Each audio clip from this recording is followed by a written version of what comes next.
Assalamualaikum warahmatullahi wabarakatuh. Pak Presiden Nugroho M. Yudo, Didik Supriyanto, dan saya Haris Jawahari. Dan kami terpana, kami betul-betul terkejut juga nggak bisa dibilang terkejut, tapi terkejut. Iya. Bagaimana kita menggambarkan perasaan ketika kenyataan di media massa tentu saja korupsi yang makin merajalela. Tapi menurut Didik bukan merajalelanya sudah lama. Tapi cuma ini kan ketemunya baru. Nah, jadi sekarang ini kan hakim loh, Pak kepala kalau PN.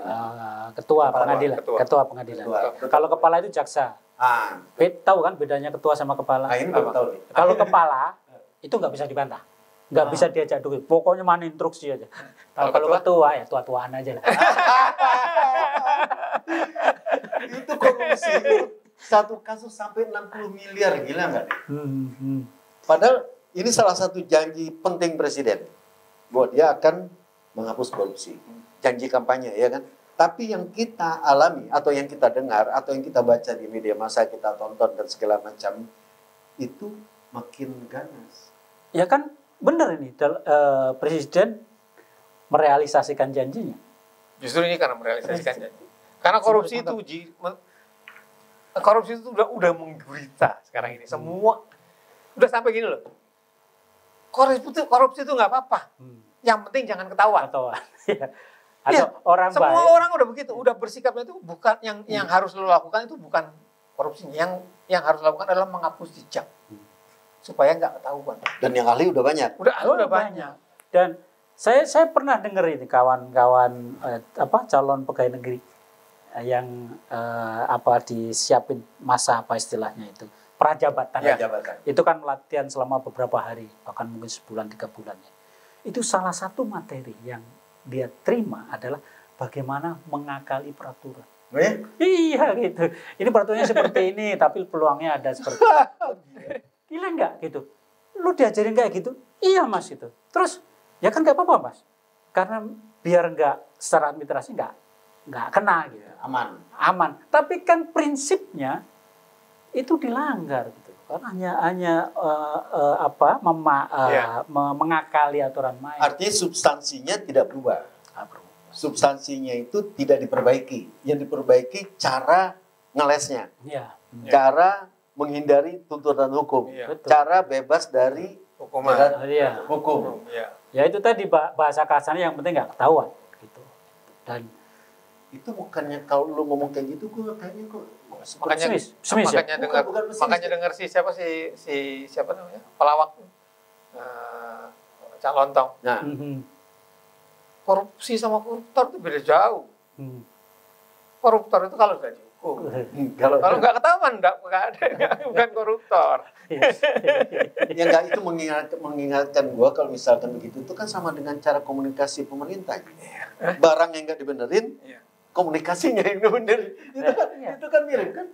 Iya, dan menurut saya ini kan sudah banyak bermacam aturan kan. Ya kecuali aset itu ya yang enggak kan.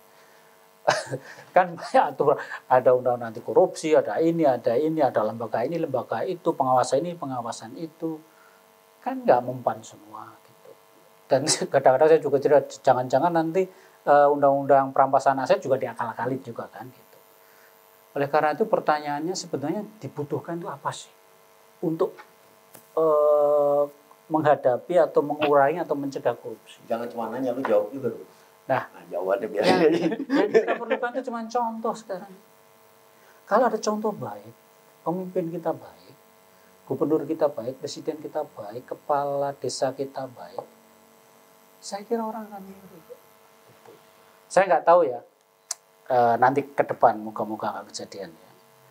Deddy Mulyadi itu kan asik diikutin banyak orang karena ketegasannya. Orang tegas itu biasanya tidak punya problem. Gak ada beban gitu. Cuma nggak tahu ya, ini kan kadang-kadang kita juga percaya orang itu kayak gitu tapi belakangnya sialan gitu kan. Ya kayak gue lagi nunggu dia mau ngomong apa. Tunggu dulu, kayak siapa? Siapa yang dia mau tunjuk? Ya kita ditipu 10 tahun. Masuk juga itu barang. Keluar juga itu kalimatnya kan. Terus nih. Jadi yang galak nih. ya, jadi masalah kita adalah mencari pemimpin yang bisa jadi teladan.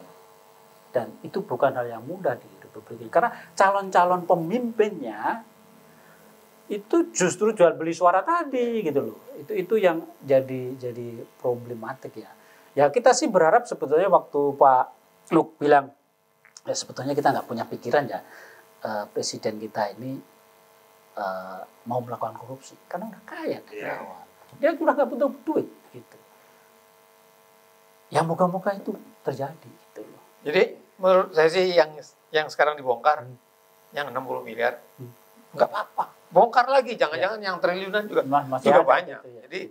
Jadi sehingga makin kita bisa makin mewujudkan janji presiden untuk membuat pemerintahan ini lebih bersih. Jadi lo menganggap bahwa ketangkapnya para koruptor ini adalah pelaksanaan dari janji presiden. Kira-kira. Ya, karena kan korupsi ini mereka lakukan di tahun-tahun sebelumnya pada saat Pak Presiden belum jadi presiden kan gitu.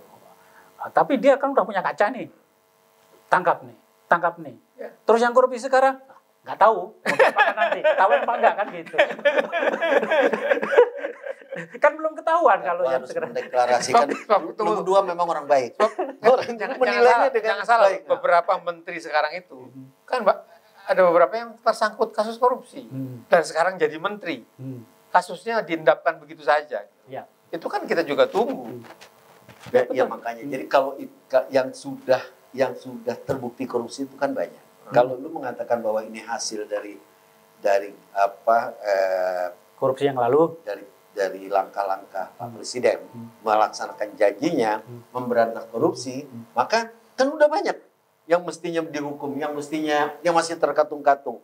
Makanya kita tahu positif. Karena dia tadi menyebut Deddy Mulyadi, Gubernur Jawa Barat, lu juga harus adil menyebut juga gubernur sebelumnya. Tiba-tiba dia sekarang ini diusut kan? Iya. Nah, diusutlah di rumahnya digerebek dan segala macam gitu dan itu kan kejadian-kejadian seperti itu di mata masyarakat luas itu hanya memperlihatkan bahwa penanganan korupsi yang lu bilang tadi itu pelaksanaan dari janji presiden itu masih bersifat kepentingan. Iya. Ya kan? Ya. Jadi karena kontrol menangani korupsi itu ada di pemerintah. Ya. Sepanjang kontrol pelaksanaan pemberantasan korupsi ada di pemerintah, maka rawan disalahgunakan. Iya. Maka kemudian rakyat melihat bukan berarti orang merasa yang terjadi pada Ridwan Kamil itu tidak benar, belum tentu karena ini kan masih bergulir. Akan tetapi kecurigaan itu menjadi tinggi. Begitu loh, bukan orkid, bukan orang kita, bukan pemilih saya, bukan kelompok saya. Begitu gua jadi, lu jadi presiden, lu hajar. Karena kontrol penanganan korupsi dulu. Sementara seperti lu bilang, itu persis yang nggak ketangkap tuh banyak. Gua tidak memantah itu benar. Itu benar udah ya. Itu benar. Ya benar. Daripada nggak melakukan apa-apa kan. Itu benar. Jadi setidaknya yang lu nggak punya kepentingan hajar. Iya. Ya betul. Yang sisa-sisa pemerintah yang lalu, yang korupsi yang ketahuan sekarang hajar. Kan lu nggak punya kepentingan. Ya. Itu aja menurut gua triliunan akan. Apalagi kalau misalnya rancangan undang-undang perampasan aset disetujui, jadi undang-undang, itu dari yang lalu-lalu kan lu gak punya kepentingan. Catat dulu, lu yakin kepentingan yang tidak berhubungan dengan kepentingan masa lalu, yang disindir-sindir terus tuh, yang 10 tahun, itu gak berhubungan dengan kepentingan Pak Presiden sekarang? Ya tentu saja ada. Cuman ada wilayah-wilayah. Ada. Tapi kan ada RK-RK yang lain. Kan bukan cuma satu, RK bisa. Kenapa RK yang lain nggak bisa? Yang lain nggak bisa. Emang lo pikir nggak ada yang lain? Banyak itu sudah diketahui lagi kan? Iya kan? Masa iya Ya paling nggak kan gini ya. Sejumlah pejabat yang dulu mantan pejabat yang dulu terang-terangan maupun gelap-gelapan korupsi, ya udah ditangkap aja deh. Sudah nggak usah dipikirin yang sekarang. Yang dulu karena bukan anak buah sih ya, karena anak buah orang lain, udah tangkepin aja semua, masukin aja ke penjara. Paling enggak separuh, katakanlah kayak yang pelaku ini ada 100% ya, yang kemarin 50%, yang sekarang 50%, Yang 50% ini kena dulu. Tangkap semua. Tangkap semua. Makanya gue setuju nanti ada pulau yang khusus buat koruptor. Jangan dikasih landasan pesawat gitu. Ini pertanyaan sederhana ya. Kalau orang awam nonton ini kan, lu lagi ngomong sama presiden lu. Kita bukan awam. Ya, orang enggak, mereka akan nanya kan, kalau misalkan lu bilang presiden itu pokoknya tangkap aja semua yang koruptor, kira-kira polisi kita sisanya berapa? Nah, apa? Anggota polisi kita sisanya berapa? Enggak. Iya, pilih. Maksud saya gini, kalau kita bicara koruptor itu kan nilainya 1M aja kecil sekarang ini kan gitu. Yang gitu. Tapi kalau saudara-saudara kita yang gara-gara kita nggak bawa SIM kena 100.000, ya udahlah merem aja lah. Bagaimana nih, Ji? Lu jangan mulai melunak deh, Ji. Gua rasa jangan-jangan udah masuk itu barangnya. Enggak, kan karena itu tadi ini masalah prosedur, masalah sumber daya kita juga, masalah konsentrasi juga kan gitu. Kalau yang gede-gede bisa tangkepin aja dulu gitu. Yang kecil-kecil nanti kan takut juga gitu. Yang kecil-kecil anak gede gak akan gede. Tapi prinsip itu prinsip apa? Enggak, itu intinya. Jadi kalau misalkan di tangan pemerintah yang terjadi kayak yang lu maksud itu tebang pilih. Tebang pilih itu bisa karena ini kelompok gua, ini bukan kelompok gua, atau ini besar atau ini kecil. Enggak apa-apa, Ji. Dan hukum lakukan. Iya, lakukan dulu daripada enggak melakukan apa-apa. Tebang pilih enggak apa-apa sih. Tebang pilih enggak apa, tapi ada yang dipilih. Ya kalau di hutan dia, Ji, kalau di hutan lu jangan babat semua hutan. Lu pilih yang dipilih itu berarti yang melakukan korupsi. Jadi kita ketika dia pilih makin banyak, kita dukung lagi, makin banyak lagi pilih. Habis itu lu pilih semuanya.